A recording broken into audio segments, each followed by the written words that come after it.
Père et du Fils et du Saint-Esprit. Amen. Chers frères et sœurs, en ce jour, nous fêtons une si grande fête qui est remplie de joie, qui est remplie de lumière, qui est remplie d'espoir. C'est cette fête de la transfiguration de notre Seigneur Jésus-Christ. Ce jour-là, le Christ choisit 3 de ses disciples pour monter sur le mont Tabor.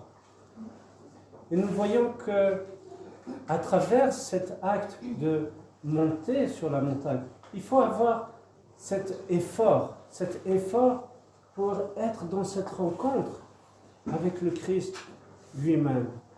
Et c'est alors que, grâce au Saint-Esprit, ces 3 disciples ont cette possibilité d'ouvrir leur cœur, d'ouvrir leurs yeux spirituels et de contempler, de voir la divinité de notre Seigneur Jésus-Christ.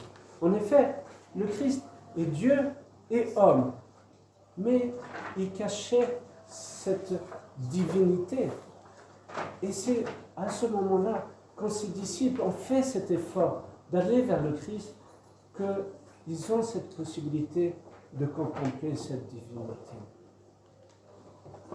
Pour chacun d'entre nous, il nous est offert de le contempler.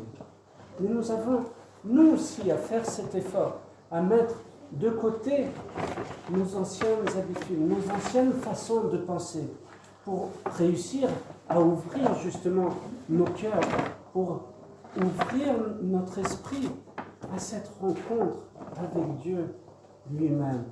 Et nous pouvons le contempler, même ici et maintenant. Vous allez me dire, mais non, c'était à l'époque, il était incarné, il était avec ses disciples et tout cela. Mais à chaque instant, il se révèle à nous. Il se révèle à nous dans l'Église. Il se révèle à nous à travers les sacrements, à travers l'Eucharistie, la Sainte Communion. Il s'offre à nous.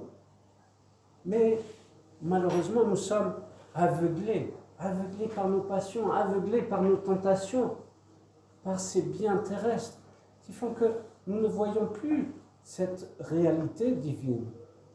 Or, tout cela nous est offert. Et nous voyons que, à travers la Sainte Bible, il se révèle aussi à nous. Et nous voyons que tout ce qui est dans l'Ancien Testament se révèle à travers la personne de notre Seigneur Jésus-Christ. Et c'est pour cela qu'il y a cette rencontre avec ces 2 grands prophètes, Moïse et Élie, qui discutent avec le Christ. Et que se passe-t-il?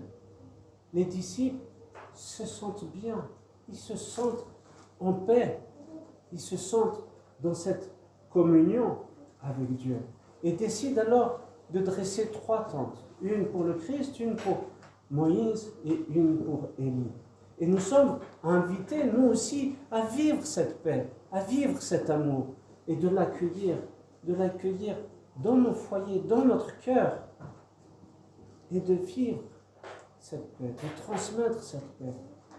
Oh, combien importante elle est, surtout en ces temps si difficiles, avec tous ces conflits, ces divisions, cette haine, ces colères. Ne rentrons pas dans cette haine, ne rentrons pas dans cette colère, mais gardons justement, accueillons et gardons cette paix. La seule et unique vraie paix vient de Dieu. Alors soyons dans cette joie. C'est pour cela que nous venons aussi à l'église, qui est comme cette tente qui accueille le Christ.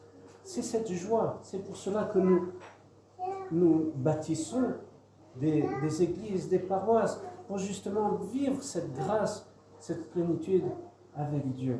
Alors, chers frères et sœurs, à travers cette fête, profitons de nous nourrir de cette joie, de nous nourrir de cette lumière, de nous nourrir de cet amour, pour justement être des témoins de cet amour, de cette lumière et de cet espoir. Amen.